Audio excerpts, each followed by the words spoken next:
সম্মানিত দর্শকবৃন্দ, আসসালামু আলাইকুম ওয়া রাহমাতুল্লাহ। আশা করি আপনারা সবাই ভালো আছেন, সুস্থ আছেন।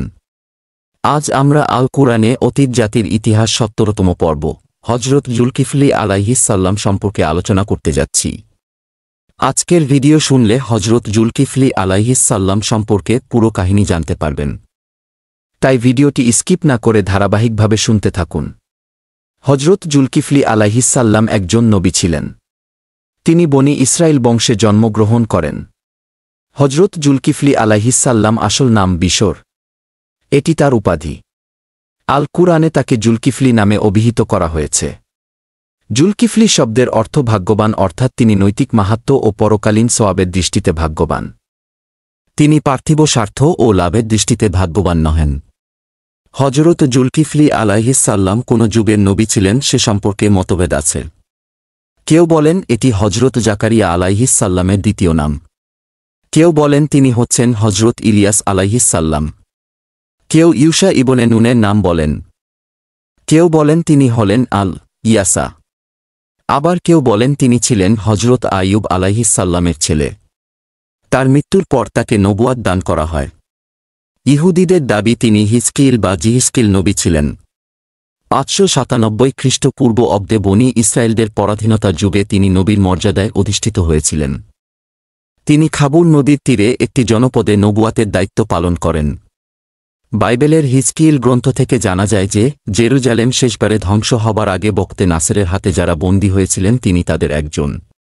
বক্তে নাসের ইরাকে খাবুর নদীর তীরে বনি ইসরায়েলদের কয়েদিদের একটি উপনিবেশ গড়ে তুলেছিল।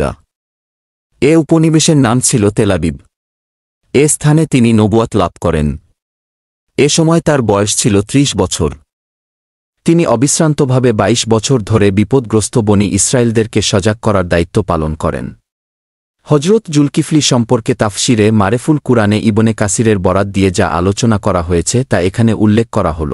ইবনে কাসির বলেন তার নাম দুজন পয়গাম্বরের সাথে শামিল করে উল্লেখ করায় বোঝা যায় যে তিনিও আল্লাহর নবী ছিলেন।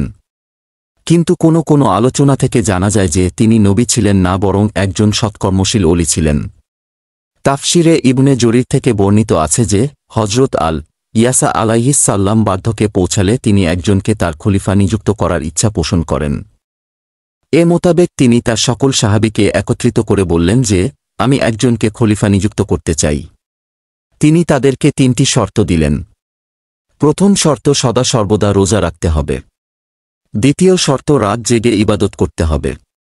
তৃতীয় শর্ত, কোনো সময় রাগান্বিত হওয়া যাবে না। সাহাবাদের মধ্যে হতে একজন দাঁড়িয়ে উঠে বললেন যে আমি এক কাজের জন্য উপস্থিত আছি।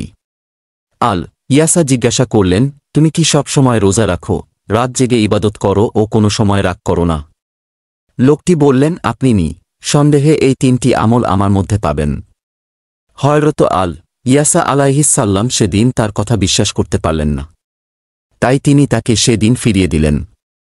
দ্বিতীয় দিন আবার ডেকে একই ঘোষণা দিলেন। কিন্তু সভার প্রত্যেক ব্যক্তি নিশ্চুপ রইল। শুধু তিনি আবার দণ্ডায়মান হলেন।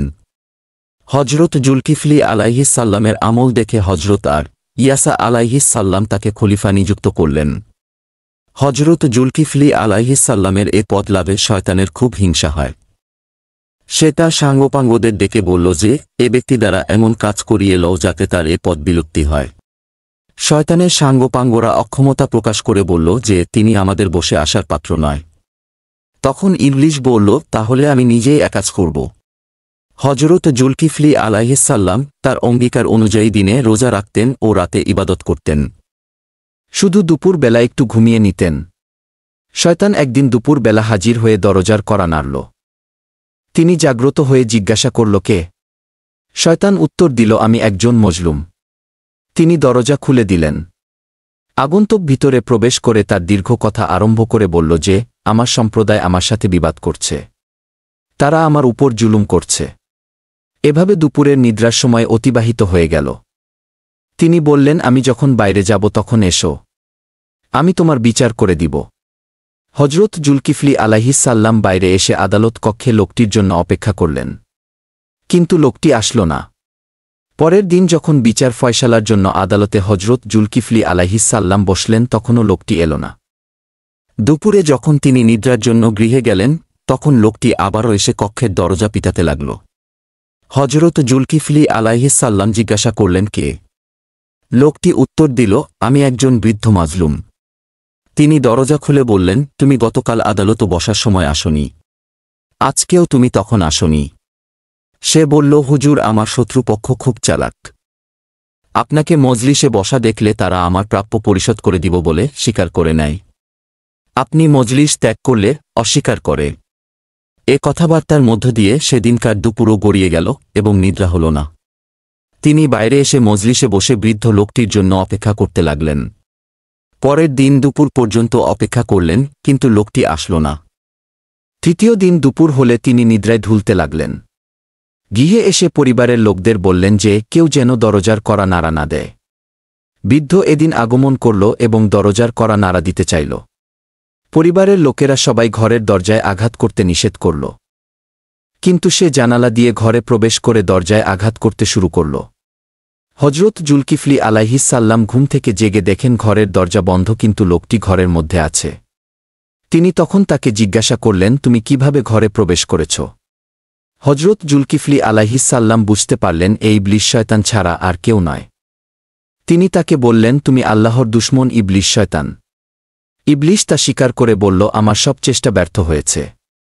আমি আপনাকে রাগান্বিত করতে চেষ্টা করেছিলাম যাতে হজরত ইয়াসা আলাইহিসসাল্লামের সাথে আপনার ওয়াদা ভঙ্গ হয়। দিন প্রচারের কাজকে তিনি সর্বাধিক গুরুত্ব দিতেন। নবুয়াতের নবম বছরে তার স্ত্রী মারা গেলে শোক প্রকাশের জন্য সবাই আসেন। তিনি নিজের মানসিক যন্ত্রণা ও শোকের কথা বাদ দিয়ে আল্লাহর কথা প্রচার করতে শুরু করেন। তিনি ছিলেন অত্যন্ত সৎ ও নিষ্ঠাবান। দিনরাত আল্লাহর কাজে ব্যস্ত থাকতেন। মানুষকে আল্লাহর ভয় দেখাতেন। তিনি শাসকদের সবসময় সততা ও ন্যায়পরায়ণতার ব্যাপারে সাবধান করতেন। আল কুরআনের দুটি স্থানে দুটি আয়াতে তার নাম উল্লেখ করা হয়েছে। তাকে জুলকিফলি নামে অভিহিত করা হয়েছে। এখানে আল কুরআনের আয়াত দুটি উল্লেখ করা হল। সূরা আম্বিয়ার ৮৫ আয়াতে বলা হয়েছে যে ইসমাইল, ইদ্রিস ও জুলকিফলের কথা স্মরণ করুন। তারা প্রত্যেকেই ছিলেন সবুরকারী। সূরা শুআদের ৪৮ আয়াতে বলা হয়েছে যে স্মরণ করুন ইসমাইল, ইয়াসা ও জুলকিফলির কথা। তারা প্রত্যেকেই নেককার বান্দা ছিলেন। আজকের ভিডিওতে হজরত জুলকিফলি আলাইহিসসাল্লামের ইতিহাস সম্পর্কে আলোচনা শেষ করা হল। আগামী পর্বে হজরত জাকারিয়া আলাইহিসসাল্লাম সম্পর্কে ইতিহাস আলোচনা করা হবে ইনশাল্লাহ। সবাইকে শোনার আমন্ত্রণ রইল। আল্লাহ হাফিজ। আসসালামু আলাইকুম ওয়া রাহমাতুল্লাহ।